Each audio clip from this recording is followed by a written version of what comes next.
நித்யானந்தம். அனைவருக்கும் காலை வணக்கம். இன்றைய காணொளியில் 24 ஆன்ம தத்துவங்கள் என்னன்னு பார்க்கலாம். ஆன்ம தத்துவம் வரத்துக்கு வழிவகுக்கிறது உங்களுக்கு ஈஸ்வர தத்துவத்திலிருந்து வித்ய தத்துவம் வந்தது. வித்ய தத்துவத்திலிருந்து அஸ்தமயக்கு உட்பட்டு புருடன் உருவாச்சு. இப்போ புருடன் உருவாட்ட பிறகு ஆத்மா ரெடி ஆகிடுச்சுனாக்கா உங்களுக்கு அடுத்து ஆத்மா சூட்சும நிலையில் இருக்குது. அது அருவுருவ நிலையில் இருக்குது. அது உருவ நிலைக்கு வரணுனாக்கா அது ஆன்ம தத்துவங்களை எடுக்க வேண்டும். ஆன்ம தத்துவத்தை உட்பட்டு தான் அதை செய்ய வேண்டும். ஸோ இதில் ஆன்ம தத்துவத்தை தான் ஆல்மோஸ்ட் ஈஸ்வரன் எப்படி மறைத்தல் நிகழ்த்தது என்று பார்க்கலாம். அதிசூக்கும அல்லது சூக்குமை அது பர சரீரம் அப்படின்னு சொல்லலாம். இந்த இதில் காரண சரீரம் பஞ்சகஞ்சிக சரீரம், அப்புறம் குணசரீரம், அப்படி 3 விஷயங்கள் இருக்குது. இந்த காரண சரீரத்தில் சுத்த மாயத்துக்கு உட்பட்டு சக்தி காரிய ரூபமாக மாறுது. அப்புறம் இந்த பஞ்சகஞ்சிக சரீரம் இது புருடன் அகைன் பிரதிமாயக்கு உட்பட்டு உங்களுக்கு அஸ்தமாயக்கு உட்பட்டு புருடன் மாறிச்சு. அந்த புருடன் பிரதிமாயக்கு உட்படும் போது பீங்காக உருவ நிலைக்கு வருது. குணசரீரம் எப்படின்னாக்கா இது ஆத்மா ப்ளஸ் குணசரீரம் ப்ளஸ் அஸ்தமாய, இது 3 சேரும்போது ஆன்மான்னு சொல்லி உருவாது.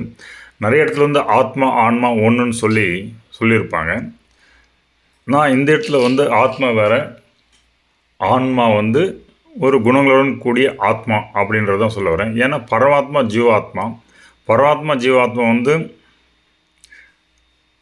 குணங்களற்ற நிலையில் இந்த ஜீவாத்மா பரமாத்மா நிலையை அடையுது அப்படின்ற அந்த பேசிஸில் இங்கே ஆன்மாவை சொல்ல வரேன். அப்போது இந்த நிலையை பார்த்தீங்க. இப்போ இதுக்கெல்லாம் மேலே சிவம் இருக்குது. சிவம் காரண ரூபம். காரண ரூபம்னாக்கா அவர் இயக்குவித்தல் சக்தி இயங்குதல் அப்படின்றது. அப்போது சிவம் காரண ரூபம், சக்தி காரிய ரூபம். இது எல்லாமே அதிசூக்குமை ஆர் பரசரீரம் நிலையில் இருக்குது. ரொம்ப நுட்பமாக இருக்குது. அதுக்கு அடுத்து மத்திய நிலையில் பொருளுடைய தன்மை இருக்குது. இங்கு தான் ஆத்மா அப்படின்னு எடுத்துக்கலாம். இந்த ஆத்மா சுத்தமாய்க்கு உட்பட்டு புருஷா, அதாவது சதாசிவ நிலை அடையுது. இந்த சதாசிவ நிலையில் 5 முகங்கள் மூலம் 5 ஆண்டவர்கள் மூலம் நமக்கு ஆக்களித்தல், காத்தல், மாயிலிடுதல், முக்தி அளித்தல் அப்படின்ற செயல்களை செய்கிறாருன்னு பார்த்தோம். இதுக்கடுத்து சூக்கும நிலை, மத்திய நிலைக்கு அடுத்து சூக்கும நிலை. சூக்கும நிலையில் ஆன்மா. ஆன்மா என்னது? ஆத்மா குணங்களோடு கூடிய நிலையில் அஸ்தமயக்கு உட்பட்டு ஆன்மா உருவாது. இந்த ஆன்மா மனம், புத்தி, அகங்காரம் இதோடு சேரும்போது அந்த கரணோட சேரும்போது ஆன்ம தத்துவம் சூக்கும நிலை அடையுது. இதன் மூலம் ஈஸ்வரன் மறைத்தல் நிகழ்த்துறாரு. ஏன்னா மனம், புத்தி, அகங்காரம் கொண்டு தான் நமக்கு இந்த பல விஷயங்கள் மறைக்கப்படுகிறது. ஸோ இது ஈஸ்வரன் நிகழ்த்துறார். அதுக்கடுத்து சூக்கும நிலையில் ஆன்ம தத்துவம் இன் சூக்கும நிலை. இதில் பார்த்திங்கன்னா ஆன்மா இதோட 5 ஞானேந்திரியங்கள், 5 கர்ம இந்திரியங்கள் ப்ளஸ் பிரகிருதி மாயக்கு உட்படும் போது ஆன்மா இந்த 5 பூதங்களை கொண்டு இந்த உடலை வெளிப்படுத்த ஒரு நிலைக்கு வருது. இதுதான் ஆன்ம தத்துவம். இந்த ஆன்மா இயங்கிறதுக்கு இந்த 24 கருவிகள் தேவை. இந்த 24 கருவிகள் என்னென்னு பார்த்தாக்கா 5 ஞானேந்திரியங்கள், அந்த ஞானேந்திரியங்கள் செயல்கள் 5 10, 5 கர்ம இந்திரியங்கள், அந்த 5 கர்ம இந்திரியங்கள் செய்யும் செயல்கள் 10, 20 ஆயிற்று.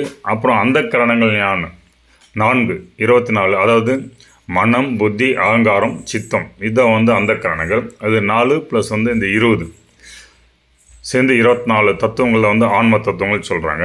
இந்த 24 விஷயங்களை வைத்து ஆன்மா இயங்குது. இந்த ஆன்மா இயங்குறதுக்கு தேவையான உடல் பருவுடலாக 50 வெளிப்படுது. அது 50 வெளிப்பட்டு பருவுடலாக மாறும்போது அது எப்படி 96 தத்துவங்களை விரிவடைது என்பதை வரும் காணொளியில் பார்க்கலாம். அப்போது இந்த உலகத்திலிருந்து இறைவன் உருவமற்ற நிலையில் இருக்கிறாரு. அந்த உருவமற்ற நிலையிலேருந்து அந்த சொரூப நிலைன்னு சொல்லுவாங்க. அந்த உருவமற்ற சொரூப நிலையிலிருந்து அருவுரு நிலை சதாசிவ நிலைக்கு வராரு. அப்புறம் சதாசிவ நிலையிலிருந்து உருவ நிலைக்கு வந்து நம்ம ஃபிசிக்கல் பீயிங்கு, இந்த வேர்ல்டு இந்த மாதிரி இருக்கிற உருவ நிலைக்கு வந்து உருவெடுக்கிறது. அப்போ பொருள் வந்து கண் காணாத, கண்கள் பார்க்க முடியாத, ஈவன் வெகு நுட்பமான டெலஸ்கோப், இது பைனாக்குலர், இது மைக்ரோஸ்கோப், இதெல்லாம் வச்சு பார்க்க முடியாது அதிசூக்கும நிலையில் இருக்கிறாரு. அதுக்கப்புறம் சூக்கும நிலை வந்து உங்களுக்கு வந்து அட்லீஸ்ட் இந்த மைக்ரோஸ்கோப்பு, இந்த பைனாக்குலர் இதெல்லாம் வச்சு பார்க்கும்போது தெரிகிற நிலையில் இருக்குது.